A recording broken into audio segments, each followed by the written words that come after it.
जय गुरु जी, शुक्राना गुरु जी। जय गुरु जी, संगत जी। संगत जी, इस चैनल के माध्यम से जो सत्संग आपको सुनाए जाते हैं, वो सत्संग आप जैसी संगत के माध्यम से ही मेरे तक पहुँचते हैं और गुरु जी की आज्ञा से मैं आपको वो सत्संग सुनाती हूँ। जय गुरु जी, शुक्राना गुरु जी। गुरु प्यारी संगत को जय गुरु जी। संगत जी, आज गुरु जी की आज्ञा से मैं आपको अपना एक इतना बड़ा सत्संग सुनाने जा रही हूँ कि मैं आपको बताना चाहती हूँ कि गुरुजी ने मेरी ज़िंदगी में किस तरह से मिरेकल करे। बहुत से लोग ये जानते हैं कि मैं सत्संग सुनाती हूँ, लोगों तक सत्संग पहुँचाती हूँ। ये सब मैं सिर्फ़ गुरुजी की आज्ञा से कर रही हूँ। पर आज जो मैं आपको सत्संग सुना रही हूँ या डेली जो मैं सत्संग सुना रही हूँ, कहीं न कहीं गुरुजी ने मेरी लाइफ़ के अंदर इतनी ज़्यादा मिरेकल्स करे हैं, इतना ब्लेस किया है मुझे कि आज मैं जो बहुत ज़्यादा बीमार रहती थी एक औरत, गुरुजी ने उसकी ज़िंदगी में आकर मेरा हाथ पकड़कर किस तरह से मुझे मज़बूत बनाया, इस दुनिया को फ़ेस करना सिखाया। मुझे पहले बहुत डर लगता था। मैंने अपने पहले सत्संग में भी बताया है आपको कि हम 2 सिस्टर्स थीं, हम 2 सिस्टर्स हैं। हमारे फादर ने सिंगल पेरेंटिंग की है हमारी। बहुत छोटी उम्र में जब मेरी छोटी सिस्टर 6 महीने की थी और मैं 4 साल की थी, तब मेरी मदर गुरुजी के चरणों में चली गई थी। मैं अपने फादर की बड़ी बेटी हूँ और मैं जिस नेचर की हूँ, उसकी जस्ट अपोज़िट नेचर की मेरी छोटी सिस्टर है, जो आज यूएस में है, अपनी फैमिली के साथ। आज उसको 18 साल हो गए पूरे यूएस के अंदर। वो वहाँ की सिटीज़न है, अपने बच्चों के साथ रहती है, एक अच्छी जॉब कर रही है। वहीं मैं बहुत ज़्यादा कमज़ोर दिल की, इमोशनल, सॉफ्ट हार्टेड जिसे कहते हैं, वो बच्चा रही हूँ अपने पापा की। कहते हैं ना कि माँ-बाप को सबसे ज़्यादा चिंता छोटे बच्चे की होती है, पर मेरे घर के अंदर ये चिंता उल्टी थी। मेरे फ़ादर को मेरी चिंता सबसे ज़्यादा रहती थी क्योंकि मैं बहुत मतलब इतनी इमोशनल थी कि मैं बता नहीं सकती। छोटी-छोटी सी बात पे मेरी आँखें भर जाती थी। मैं किसी को रिप्लाई नहीं करती थी, कोई भी मुझे बुरा कह के चला जाता था, पर मैं चेहरे पे शिकन नहीं आने देती थी और अपने रूम में जाकर बस रोती रहती थी, पर अपनी फैमिली में भी किसी को नहीं बताती थी। मेरे लिए अगर कोई लड़ता था तो वो थी मेरी छोटी सिस्टर। मेरे अच्छे-बुरे के लिए लड़ने वाली सिर्फ़ वही थी और मेरे फ़ादर मुझे ऑल टाइम कॉन्फिडेंट बनाने में रहते थे कि हमेशा मुझे कहते थे, "मिली अगर मैं नहीं होऊँगा, छोटी तेरी ज़िंदगी में नहीं होगी।" मतलब मेरी छोटी सिस्टर अनामिका, "वो तेरी ज़िंदगी में नहीं होगी तो तू कैसे सर्वाइव करेगी? दुनिया से लड़ना आना चाहिए, ठीक है? हम ये नहीं कहते कि तू हर समय दुनिया से लड़, पर कम से कम अपने हक के लिए लड़।" मेरे फ़ादर को मेरे फ्यूचर की बड़ी चिंता रहती थी और ऐसा नहीं था कि मैं पढ़ाई में अच्छी नहीं थी। I was a very good student. मैंने अच्छे कॉलेज, अच्छे स्कूल से कॉन्वेंट स्कूल, कॉन्वेंट कॉलेज से अपनी एजुकेशन पूरी करी। मतलब हमारे फादर ने हमें अपब्रिंगिंग बहुत अच्छी दी। बहुत ही छोटी उम्र में फिर मेरी शादी हो गई। मेरी शादी के बाद 2006 में मेरी छोटी सिस्टर की भी शादी हो गई। शादी हुई उसकी और उसके बाद ही तुरंत वो अपने एमटेक के लिए इंडिया से बाहर चली गई, यूएस चली गई और फिर वहीं उसकी शादी हो गई। मतलब यहीं इंडिया आकर उसकी शादी हुई, फिर वो फाइनली इंडिया से बाहर ही चली गई। यूएस ही उसने अपना जॉब देखा और वो वहीं सेटल हो गई। मेरे लिए मेरे पापा मैटर करते थे इसलिए मैंने इंडिया नहीं छोड़ा। अच्छी एजुकेशन के बाद मैं यहीं पे जॉब करती रही अच्छे-अच्छे बैंक्स में, एमएनसी कंपनीज़ के अंदर। फिर एक दिन ऐसा आया कि 2010 में मेरे फादर ने भी दुनिया छोड़ने का कहते हैं ना कि मेरे पास एक ही ज़रिया थे मेरे पापा क्योंकि सिस्टर तो ऑलरेडी अपनी फैमिली के साथ बाहर शिफ्ट हो गई थी। तो बस बचा-कुचा मेरे साथ मेरी फैमिली के साथ कहते हैं ना कि मैं माँ बन गई थी। मेरा एक बेटा था, पर मैं सबसे ज़्यादा डरी उस वक़्त रहती थी कि मेरे पापा को कुछ हो जाएगा तो क्या होगा? मेरे पापा को कुछ हो जाएगा तो मेरा क्या होगा? उस डर ने बस वो दिन ला दिया कि 2010 में 5th ऑफ सितंबर 2010 में मेरे फादर ने इस दुनिया को अलविदा कह दिया। बस वो इतना सडनली गए कि मेरे को उनको गुड बाय अच्छे से कहने का मौका ही नहीं मिला। मैं रो भी नहीं पाई ठीक से क्योंकि वो शॉक लग गया था मुझे कि मेरे फादर मुझे छोड़कर चले गए। बस मैं चुपचाप बैठी रहती थी। इवन उनके फ्यूनरल के टाइम भी मैं बिल्कुल चुपचाप बैठी थी और सारे रिलेटिव्स ये जानते थे कि मैं बहुत मतलब कहीं न कहीं मैं रो नहीं रही हूँ, तो ये बात मेरे दिल में कहीं न कहीं घर ना कर जाए कि मतलब एक होता है ना कि मेरे जितने भी कज़िन्स थे, मेरी बुआ, मेरे बड़े ताऊ जी, ताई जी, सबको ये डर था कि हमारे घर का सबसे मासूम बच्चा है। मुझे सोने का बच्चा कहा जाता था कि इसका दिल बहुत सोने जैसा है, ये कैसे सर्वाइव करेगी दुनिया के साथ। पर है ना धीरे-धीरे कहते हैं ना कि वक़्त आपको बदल देता है। तो 2010 में जब पापा गए, पापा का फ्यूनरल हो रहा था, आई वाज़ क्वाइट मैं बिल्कुल चुपचाप बैठी बस यही देख रही थी कि मेरे पापा लेटे हैं और सब उनके ऊपर अच्छे-अच्छे परफ्यूम्स लगा रहे हैं, उनके ऊपर नई-नई चद्दरें डल रही हैं, उन पे नया कपड़ा डल रहा है और वो बस थोड़ा ही वक़्त रह गया, अब पापा मेरी आँखों से ओझल हो जाएँगे। ये बात मेरे दिल में बैठती जा रही थी, धीरे-धीरे मैं उनको द बस बैठे-बैठे यही देख रही थी कि पापा आप मुझे छोड़कर चले जाओगे? पापा आप मुझे छोड़कर फाइनली जा रहे हो? मैं बस बैठी-बैठी अपने आप से अंदर ही अंदर ये बात कर रही। सब रिश्तेदार मुझे कह रहे मिली, चलो अपने फादर से मिल लो, अब तुम्हारे पापा को लास्ट गुड बाय कर लो और है ना फिर तुम्हारे पापा को ना लेकर जाएँगे। मैं पापा से मिली, उनके फ़ॉरहेड पे मैंने किस किया, उनके हाथ को ठंडे-ठंडे हाथों को सहलाया और है ना, बस यही कहा पापा प्लीज़ मुझे छोड़कर मत जाओ, मैं कैसे जीऊँगी? आप विश्वास नहीं करोगे संगत जी, बस मैं इतना ही कह पाई अपने फादर को कि प्लीज़ मुझे छोड़कर मत जाओ।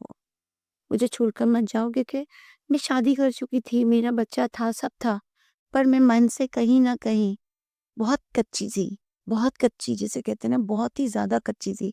मैं इस चीज़ को ना मतलब मान ही नहीं पा रही थी कि मेरे पापा चले गए हैं। कहते हैं ना एक बच्चे को अंधेरे में ले जाके खड़ा कर दो और बोलो कि बस अब तुम्हें यहाँ से अपनी ज़िंदगी शुरू करनी है। बस वही वक़्त मेरे साथ हो गया कि मुझे ऐसा लग रहा था कि अब आगे, आगे क्या होगा? आगे तो क्या होगा? And I was doing a very good job उस समय मैं अच्छी जॉब में थी। I was working with MNC company Genpact का नाम सबने सुना होगा। I was there a as an assistant manager I was working over there. मेरा सैलरी भी अच्छा था, सब कुछ अच्छा था। पर मैं कॉन्फिडेंट नाम का चीज़ जो था ना कि मेरा हाथ छूट गया है मेरे फ़ादर से, वो कॉन्फिडेंस एकदम से जैसे कहते हैं ना कॉन्फिडेंस का ग्राफ ज़मीन पे आके धड़ाम से गिरता है, ऐसे आके मैं धड़ाम से गिर गई। पापा का फ्यूनरल हो गया, सब सब रिश्तेदार फ्यूनरल के लिए चले गए, पर मेरी हिम्मत नहीं हो रही थी पापा को गुड बाय कहने के लिए, क्योंकि मैं नहीं देख पा रही थी और ये चीज़ मैं नहीं फ़ील कर मतलब ये चीज़ मैं सोच ही नहीं पा रही थी कि मैं उनको जाते हुए कैसे देखूँगी। तो मैंने अपनी सिस्टर से यही कहा, "मैं नहीं जाऊँगी, मैं नहीं जाऊँगी।" मेरी सिस्टर मुझे पकड़-पकड़ के तब तक वो आ चुकी थी, मेरे को हग करके बहुत रो रही थी, बहुत रो रही थी। बस मैंने धीरे से उसके कान में कहा, "मैं नहीं जाऊँगी।" मैं नहीं जाऊँगी पापा को गुड बाय कहने। संगत जी मेरे फादर गए सितंबर मंथ में जैसे मैंने आपको बताया, मंथ ऑफ सितंबर 2010 में। बस उसके बाद मेरा दिल नहीं लगता था। मैं जयपुर की रहने वाली हूँ। मेरा दिल बिल्कुल जयपुर में नहीं लगता था। मुझे जयपुर खाने को दौड़ता था, घर खाने को दौड़ता था। जैसे मेरे साथ पता नहीं कितनी बड़ी ट्रेजेडी हो गई। क्योंकि माँ तो हमने बचपन से देखी ही नहीं थी, धुंधली-सी एक कहते हैं ना एक धुंधला-सा आँखों के अंदर इमेज होता है माँ का, बस मेरी आँखों में वही था। सिस्टर भी अपने घर लौट गई। अब हुआ ये कि मेरे को बस मैंने मन बना लिया था कि मुझे जयपुर छोड़ देना चाहिए, अगर मैं जयपुर में रहूँगी तो बीमार ना हो जाऊँ। और उसी बीच मुझे डॉक्टर्स ने मेरे को डॉक्टर के पास ले जाया गया। और सारी चीज़ें डॉक्टर के साथ शेयर की गई। मेरे हस्बैंड लेकर गए। उन्होंने बताया कि किस तरह के हादसे से मैं गुज़र रही हूँ। मेरे फ़ादर अभी-अभी गए हैं, उस हादसे को मैं सह नहीं पा रही हूँ। तो डॉक्टर ने भी यही कहा कि आप जितनी जल्दी हो सकते हो उस जगह से इसको हटा दो, क्योंकि वो चीज़ इसके दिल और दिमाग में काफ़ी गहरा घाव करेगी। और ऐसा हुआ भी। मेरे हस्बैंड ने मेरे को बहुत डेली मेरे साथ टाइम स्पेंड करते, ज़्यादा से ज़्यादा टाइम स्पेंड करते। फिर मेरे हस्बैंड ने कहा एक काम करते हैं कि तुम है ना अभी जयपुर से बाहर कहीं जॉब सर्च करो, वहाँ हम लोग यहाँ से शिफ्ट हो जाएँगे। मैंने जॉब अपनी सर्च करनी शुरू करी, फिर मुझे अमेरिकन एक्सप्रेस के अंदर जॉब मिली। जॉब मिली, मैंने यहाँ के इंटरव्यू दिया, दिल्ली आके इंटरव्यू दिया, गुड़गाँव आके दिल्ली आ गई थी मैं, मेरे रिलेटिव्स के यहाँ रह रही थी मैं वहाँ पे। वहीं से मेरे जितने भी इंटरव्यूज़ थे वो कंडक्ट हुए, मैंने उसे क्लियर किया और उसके बाद मेरा BA continent bank of America जो क्या कहते हैं अमेरिकन एक्सप्रेस का एक सिस्टर वेंचर है, उसके अंदर मेरा जॉब फाइनल हुआ। मैंने तुरंत मेरे हस्बैंड ने नवंबर मंथ के अंदर 2010 के अंदर हम सबको और खुद का जॉब भी यहीं पे ट्रांसफ़र ले लिया। He was working with axis bank at the time. ठीक है, हम यहाँ आ गए, मैंने अपना जॉब जॉइन कर लिया। मेरे हस्बैंड मुझे जॉब पर छोड़ नहीं चाहते क्योंकि वो नहीं चाहते थे कि मेरे को कैब लेने आएँ क्योंकि कैब के लिए ना आपको 2 घंटे पहले का रोस्टर बुक करना पड़ता है और आपके जाने और आने में 2-2 घंटे का टाइम जो होता है ना वो बहुत ज़्यादा मतलब 4 घंटे मान के चलिए आपके खराब हो जाते हैं। अब हुआ ये कि मैं जॉब तो जॉइन कर लिया, मेरे हस्बैंड मुझे अ, ड्रॉप करने जाते थे। बस मैं कानों में ईयर प्लग्स लगाती और एक सॉन्ग सुनती हुई जाती। बाबा की वो एक सॉन्ग है ना, बाबा की रानी हूँ, आँखों का पानी हूँ। बस ये सॉन्ग सुनती रहती और मैं रोती जाती। पूरे रास्ते रोती जाती, पूरे रास्ते रोती जाती और जब मैं वहाँ पे उतरती अपने मतलब ऑफ़िस के बाहर मैं अपने हस्बैंड को ठीक से गुड बाय भी नहीं कहती। आँखें झुका के और मेरे हस्बैंड समझ जाते थे कि ये रो रही है। कहते हैं ना आपसे जब कुछ छीना जाता है, तो ऊपर बैठे भगवान आपको बहुत-बहुत शक्ति देते हैं। शायद मेरी खामोशी में गुरुजी कहीं न कहीं मुझे शक्ति दे रहे थे, क्योंकि भगवान को तो मैं मानती थी पर मैं गुरुजी के बारे में कुछ नहीं जानती थी।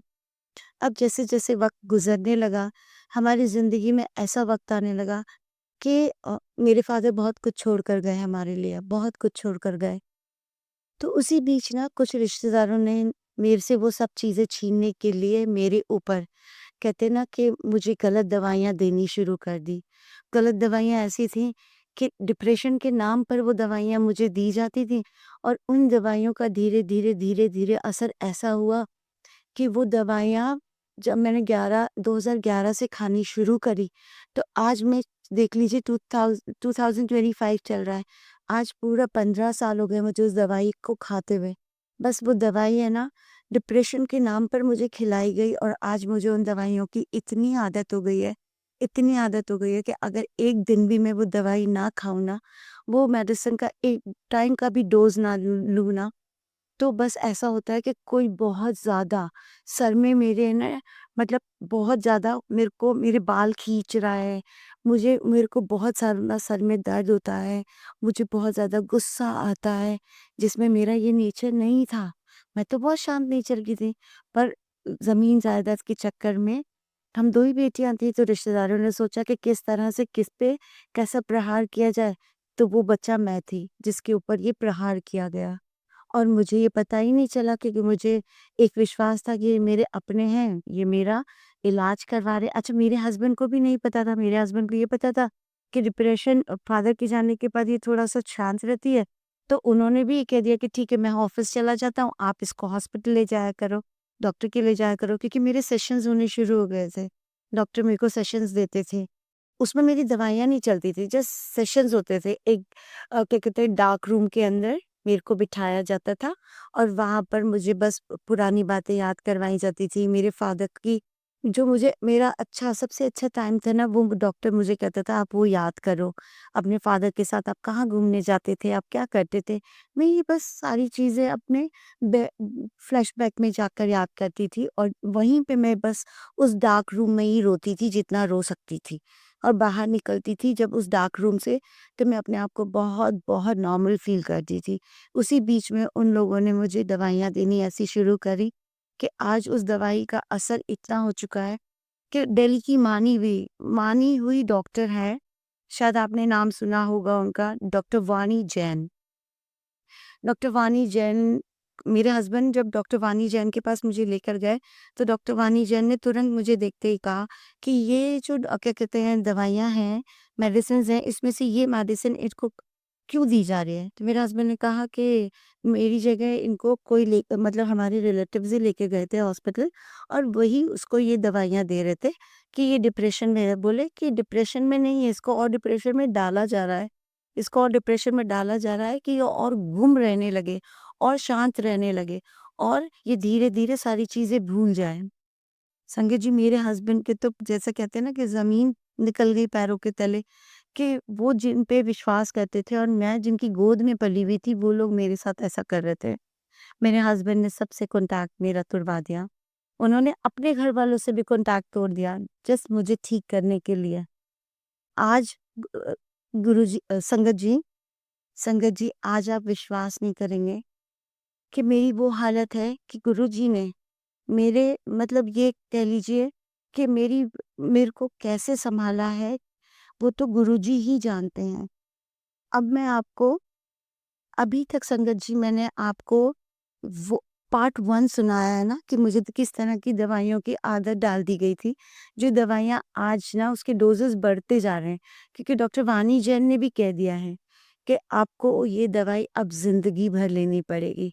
आप इस दवाइयों को छोड़ नहीं सकते हो क्योंकि इतने साल में ना आप इस दवाई के हैबिचुअल हो चुके हो, यूज़्ड टू हो चुके हो। अब आप अगर इस दवाइयों को छोड़ोगे तो बस आपके साथ एक ही चीज़ होगी, वो होगा आपकी नसें इतनी ज़्यादा मतलब दर्द के साथ फूल जाएँगी और किसी दिन भी आपका ब्रेन हैमरेज हो सकता है। आप कभी भी दुनिया से जा सकते हो। न्यूरोलॉजी डिपार्टमेंट में भी अगर आप अपने आप को दिखाओगे, तो अगर आप दवाई छोड़ना मत, अगर आपने दवाइयाँ छोड़ दी, तो आप पागल हो जाओगे। ये किया है मेरे अपनों ने मेरे साथ। पर कोई बात नहीं, मुझे इस चीज़ का भी कोई मलाल नहीं रहा। मैं चुपचाप बस अपनी नौकरी करती रही और उस डोज़ की मेरे को जो आदत पड़ चुकी है वो मैं लेती रही। पर मैं खुश इस बात से थी कि मेरे पास ना गुरुजी ने एक बहुत ही प्यारा परिवार दिया है। हम 4 लोग थे बिखरे हुए मोती की तरह। गुरुजी ने हम चारों को समेट के ना कहते हैं ना एक माला बनाते हैं, उस माला में पिरोया है। हम वो 4 मोती थे। इसका भी सत्संग मैं आपको किसी दिन सुनाऊँगी, जिस दिन गुरुजी की आज्ञा होगी, कि हम 4 मोती किस तरह से अलग-अलग बिखरे हुए थे। मैं, मेरा बड़ा बेटा, मेरा हस्बैंड और मेरा छोटा बेटा। हम किस तरह से मतलब बिखरे हुए थे। हम चारों को एक कहते हैं ना एक धागे में, प्यार के धागे में पिरोया है गुरुजी ने। अब मैं आपको इसी सत्संग का पार्ट 2 सुनाने जा रही हूँ।